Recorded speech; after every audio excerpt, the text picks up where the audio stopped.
physically or, you know, kind of career-wise, you get yourself into situations where things occur. Many years down the line, like Helen Mirren, this is very much you're asked in an interview and you answer honestly about what's happened, and then it becomes a headline.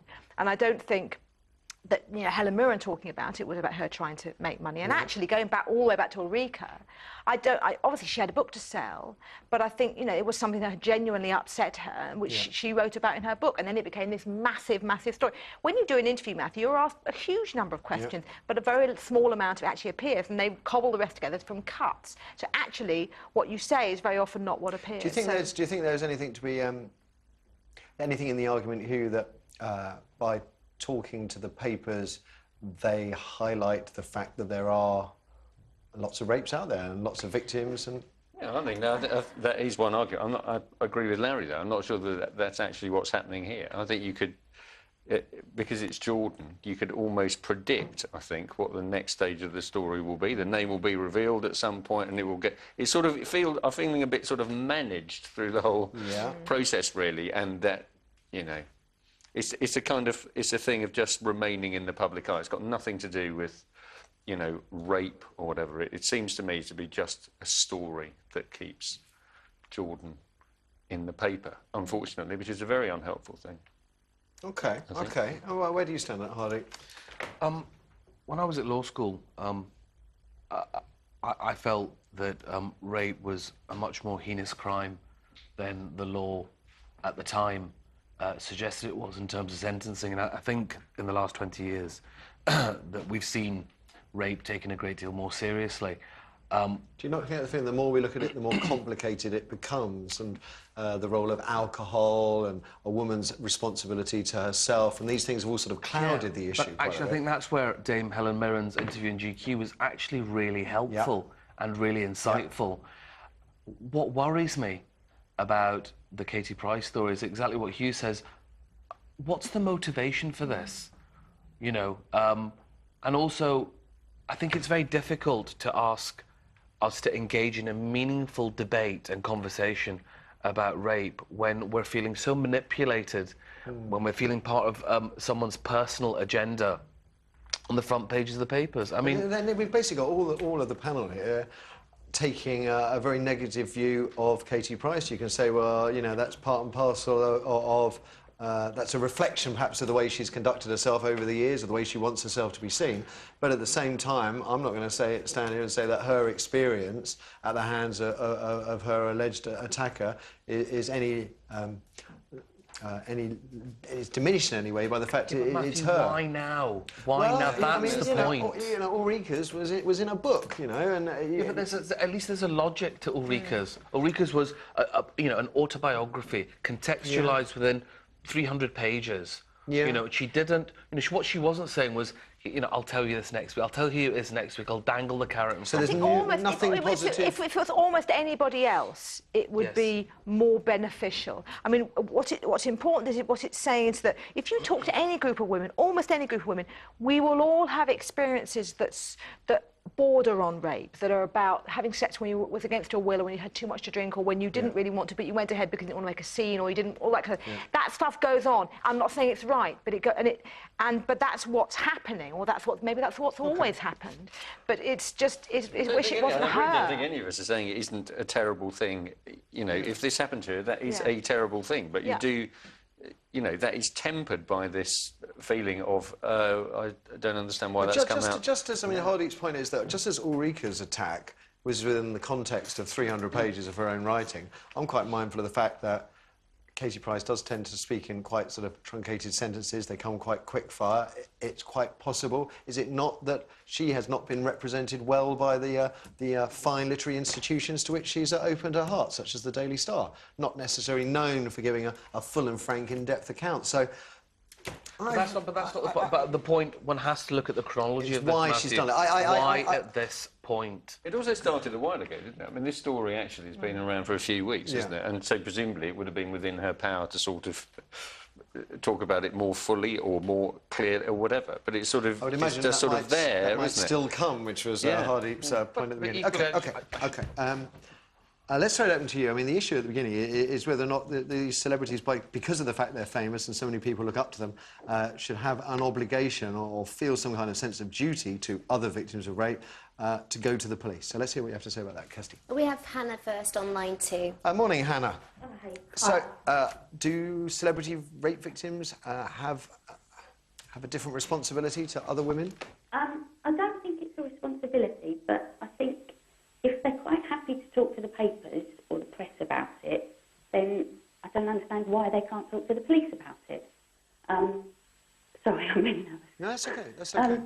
I didn't talk about it because you want to forget about it. You've been attacked yourself, right? I've not.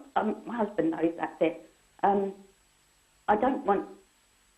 If you talk about it, you sort of acknowledge it.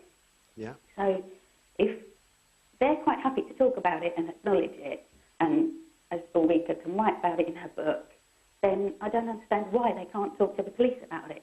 And I think if they can do that, then they should. I'm with you. I think that's said it very neatly. Go on, Larry.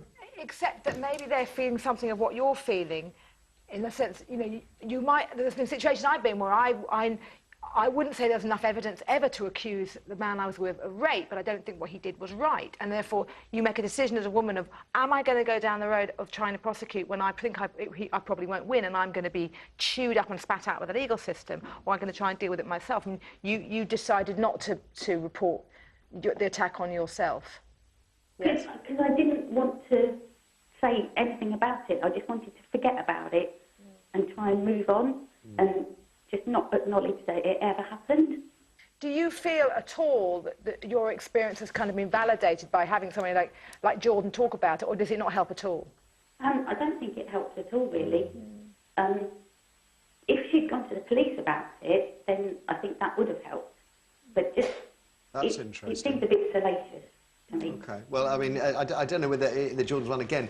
To be fair to her, and there's a lot of people out there at the moment that take shots at her. To be fair, this is not a particularly salacious quote. There's not very much information in it at all, but she is very clear that she was raped. It wasn't like Helen Mirren's, I consider I was raped, but at the time I'm not entirely sure if that's how the authorities would have seen it. So it's a little bit makes it clearer worse than in a sense that, you know, I mean, ultimately when you shake it all down, Katie Price is a woman, you know, and if she has been violated in that way, then that's, you know, as heinous a crime as anyone else, just because she is who she is and she's been a glamour model and she's lived the life she's led. You know, it's a bit like saying, well, if you're a prostitute, you know, you're more likely to, you know, you should accept being raped. That's nonsense. Okay, okay. Thank you, Hannah, for the call as well. I do hope, though, if you only talk to your husband, maybe at some point you might want to talk to a counsellor, which might be a good idea. Thank you. Let's have another. Emily's on line 3. Emily, good morning. Good morning. What do you think, then? I agree with the panel and yourself, really, and everybody else, I'd imagine, who's watching. I think that rape is something for a woman or for a man, whoever it happens to. It must be such a horrible experience to have to go through. I can't imagine somebody wanting to use it as some sort of popularity contest. Right. You know, who's on the front page this week? Oh, I am because I got raped. That may having that blasé attitude towards But Emily, it. that may not be Katie Price's intention. She may have No, been it may asked. not be, but that's the way it's been portrayed. Right. Okay. Which And is. if that's not the way that she wanted it, she needs to, like you say, she needs to step up and say something and give her full, well, maybe not her full account, but she needs to say, actually, no, you know, this, I said that in a personal conversation with whoever, and this is actually what happened. I didn't just sort of blurt it out in the way that people think that I did, and, you know, but I think all celebrities have some sort of responsibility, because as a young woman, I'm 26, and as a young woman, I know that if something like that happened to me, I know that I've got the support of my family and friends, but I also know that it's so, so important to go to the police and go and speak to the people who can help me. But I think under the circumstances, and I'm very mindful of Hannah's call before, the kind of trauma, the experience, you know, we are not compelled by law to go to the police. We have freedom of choice, and many, many women, the majority of women, choose not to go to the police. I do find it fascinating, Emily, you say that celebrities have some kind of responsibility, because I guess that is at the root of the discussion. hang on, when you said choose not to go to the police, that sounds as if you're blaming the rape victim for not going to the police. No. The fact is that we know how low the figures are for the number of people who are, number one, charged, and number two, found guilty of rape. Yeah. So women are not stupid. They think, do I want to put myself through this, or do I want to try and forget about it and enjoy my life? I think it's also worth just pointing up at this point that at some juncture, I'm with Hugh on this, I think a name is going to appear. Yes. Now, what worries me is I don't think it is appropriate at all for this case to be tried on the front pages of the newspapers and the magazines. But it'll be tried on the internet, won't it, now, this time? It shouldn't be. The only place for stuff to be tried is in a courtroom. And for it to be tried in a courtroom effectively, it needs to be followed through. Because, you know, we talk, you know, women's lives are ruined by rape, but equally, false accusations against men. OK. Let's leave that there. Thank you for the last call, Emily. And after the break, something which, as I said right at the beginning of the show, really troubles me. Are parents who try and demystify booze by giving their kids the odd glass of wine at home are doing them more harm than good. University researchers say kids who have a tipple with their folks are actually more likely to have problems with drink than those who don't. I'm surprised by that, but what about you?